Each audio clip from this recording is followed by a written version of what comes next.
Hello and welcome to Outside Xbox. This is Show of the Week. I'm Andy. And I'm Mike. This week I made a level for Doom in Doom's new map maker.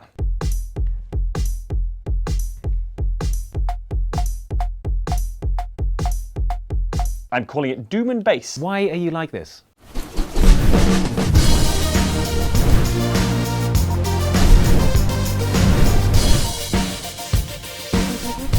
Well, while you were doing that, I was playing Battleborn. Is that the one that's Overwatch? No, Overwatch is Overwatch. What's Battleborn then? Battleborn, Mike, is the new game from Gearbox, the developer of Borderlands, and some other games that aren't Borderlands, but let's not focus on those. Corporal Hicks from the USS Sulaco. As I was saying, Borderlands is good, and now there's Battleborn, an FPS with elements of multiplayer online battle arenas, similar to the way Borderlands was an FPS with elements of role-playing games. But just because it's MOBA inspired though doesn't mean it's all about arena-based multiplayer and jungling for creeps, whatever that is. There's also a proper co-op storyline with a bunch of missions that can be completed in any order. These play a lot more like a traditional first-person shooter, only with gobby cartoon characters instead of grunting space marines. Locked and loaded, and reloaded. Gun references. Alright, there is one grunting space marine called Oscar Mike, but he's only there for people who are frightened of playing anything that doesn't feel exactly like Call of Duty. Or people who main Ken in Street Fighter, you heard.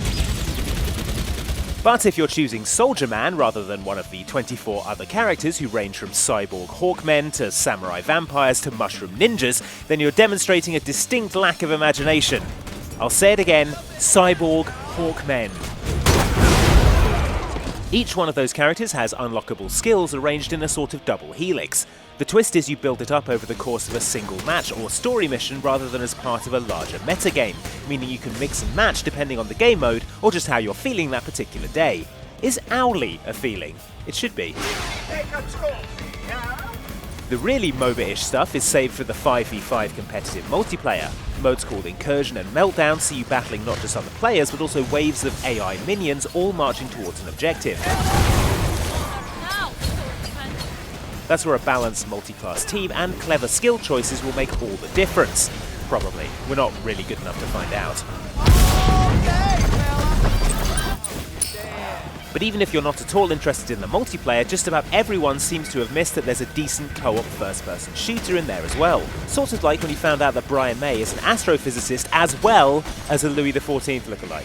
Solus will fall. So yes, this is the one that's a first-person class-based shooter featuring over-the-top cartoon characters with a varied selection of weaponry and skills that isn't Overwatch. Hopefully that clears things up for you. We're the Battleborn. So it's not Overwatch? No, it's its own thing. Okay, what are the characters like? Well, there are loads of them, each with their unique tactical advantages. Yeah, but how huggable are they? What? I mean, I hadn't really considered it, Jane, but I guess with 25 different characters, you've got to have some criterion for picking your favourite. Here are 5 of our preferred Battleborn characters spanning the extremes of the Huggability Index. Listen up, louder, louder, louder, listen up, louder, louder. Coming in dead last in terms of Huggability is Kelvin, mostly due to him being an ice golem. Sure, this has all sorts of benefits in combat, such as being able to smash people up with his giant icy fists, bite them with ice teeth, and turn into a cloud of freezing mist or an ice wall, but you'll notice that while those are all positive points in a firefight, they're definitely negatives in a hug situation due to the coldness and pointiness of all those things. Don't get me wrong, he seems nice, but sorry Kelvin, no hugs for you. You disgust me. Marquis is a robot butler who's gone mad thanks to losing his connection to his governing AI. He's also kind of an uptight jerk, which makes us wonder if he'd even want a hug in the first place. Add that to the fact that he's made out of metal, making him all sharp metallic knees and elbows, and it's almost as if this guy was designed for combat purposes instead of hugging, what with his ability to slow down time, radar owls, and collapsible sniper rifle. In fact, it is probably that, isn't it? It's Battleborn, not Huggleborn. Good day, peons. Listen up,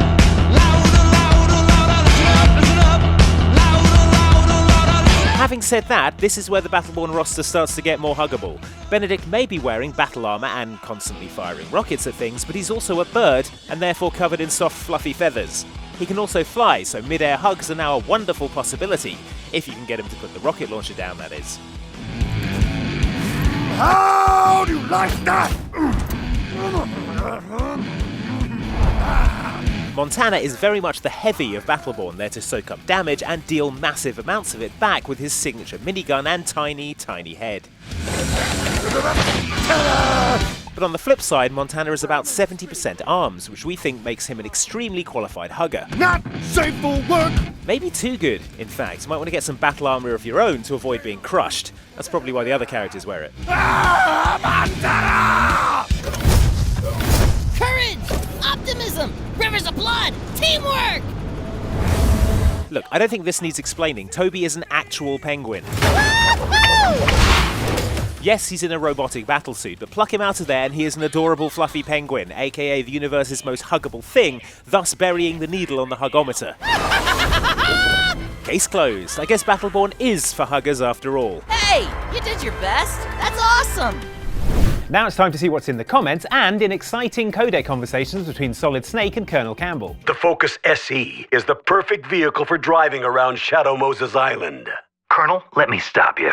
I'm gonna Fulton extract myself a Ford Focus SE right now. First up this week, your comments on this video about the ways games tried to keep you entertained while they were loading. Namco's patent also meant that no one else could have proper mini-games in the loading screens of their games, which is among the reasons we've been running in circles and twirling 3D models for 2 decades.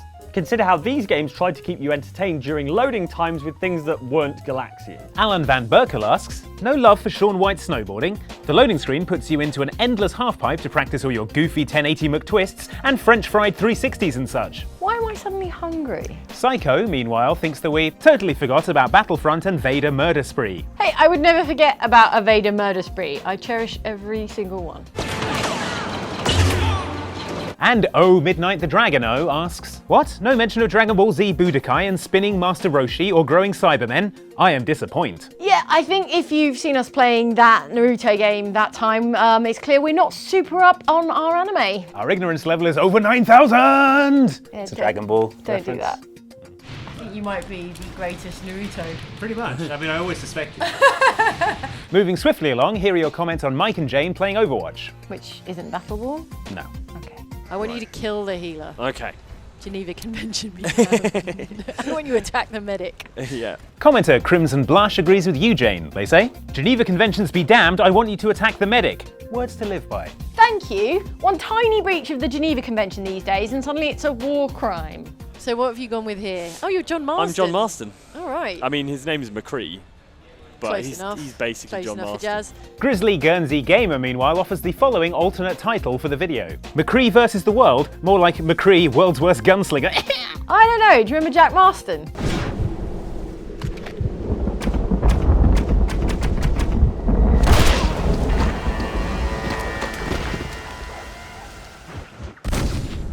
Speaking of the Marstons, commenter Travis Custock offers this explanation for the character design. I always thought that McCree was a nod to Clint Eastwood, seeing as his home map is Hollywood and his belt says badass mother.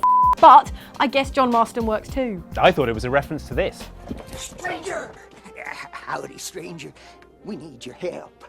Mad Dog McCree's gang is taking over the town. Oh, so that's what he was up to before Overwatch. Finally this week, your comments on last week's show about the Gears of War 4 beta. That's how I pronounce it. It's this new thing called an accent. This beta carves out a chunk of multiplayer from Gears of War 4, the newest installment in the ongoing saga, chronicling the war between the humans, burrowing lizard monsters the Locust, and the real heroes, Waist-High Walls. Commenter Flying Lava Dragon says, you know, that's exactly how I remember dodgeball being in primary school. Ah, good memories. Yes, Chainsaw. yes. Kill him, shoot him in the butt, chainsaw him, do it. Chainsaw! Well yeah, maybe don't mess with Flying Lava Dragon. Commenter Scorkatron is impressed and says, Andy's neon sign in Fallout 4 was definitely more family friendly than my one. Let's just say it had a lot more F words. Oh, I've got one like that as well. Go check that out. I'm on. Yeah, I'm pretty sure he'll get the message. Right. Commenter Dino Dive, meanwhile, is disappointed and says, so Mike is not in a full body cast. Guess Jane did build the time machine. To which commenter Paton replies, or they have a couple of spare mics.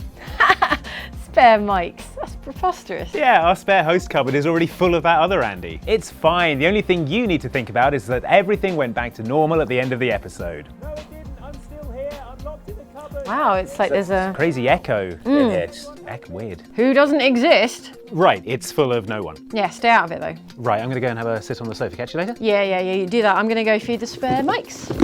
Dogs, yeah? Dogs. Yes, dogs. Mikes. That's it for Show of the Week, but I've been doing your tarot, guys. I've got to say, it's not looking good. We've got the Hanged Man, Death. Ooh, the like button. It's a lucky escape. Better do what it says. Thanks for watching. We'll see you next time. All right, lunch. Oh, I can't. I'm working on this Doom level. Yeah, I mean, got to work when the muse is on you, right?